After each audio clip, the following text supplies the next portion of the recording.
your dancing. Tell me, what was your background? Because I know you were Do you big know the fan. answer to this? I do, but I want to hear it for them.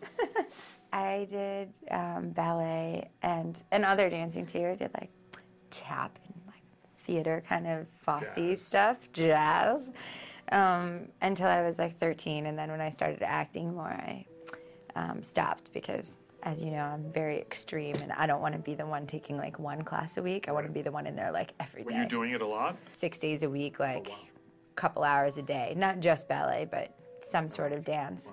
Did any of that stuff stick? Yeah, I think there was some basis that Mary Helen Bowers, who, as you know, trained me, and all of the other coaches and everything could work with. Right. But I think there's a sense of coordination and that kind of thing that you get from that early exposure to it. But I mean, in many ways, it was like starting from scratch. How was your turnout? Good turnout. Good turnout. Good turnout. But other things were a mess. I mean, Mary Helen worked with me for like a month on my pronation of my feet and like not lifting my heels when I plied. Tell me about the different coaches you went through. Well, Mary Helen was the one who started with me a year before, and we just did 5 hours a day of ballet and sort of cross-training to try and make sure that I wouldn't get injured going into the stuff too quickly because it's so harsh on the body. So we did a lot of swimming and weight training as well. And when I got to New York, I started working with Michelle Rodriguez a little bit too, who does gyrotonics, and she sort of was working specifically on my arms and getting everything open because there's such a specific posture and look to the arms.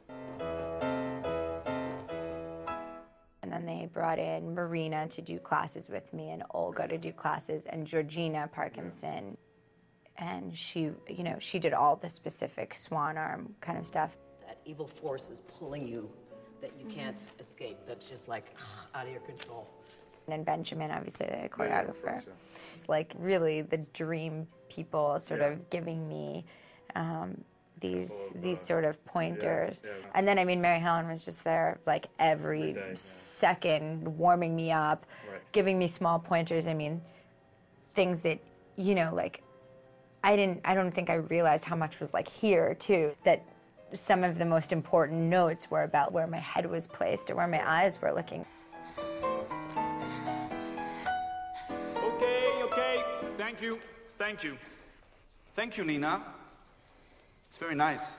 And then through all that, you were able to emote. How hard was that? Like half of the time they were trying to get me just to close my mouth while I was dancing because it's like you're concentrating so hard on what you're doing that like your tongue is sticking out and your mouth's like open. That was definitely more challenging than I could have ever expected.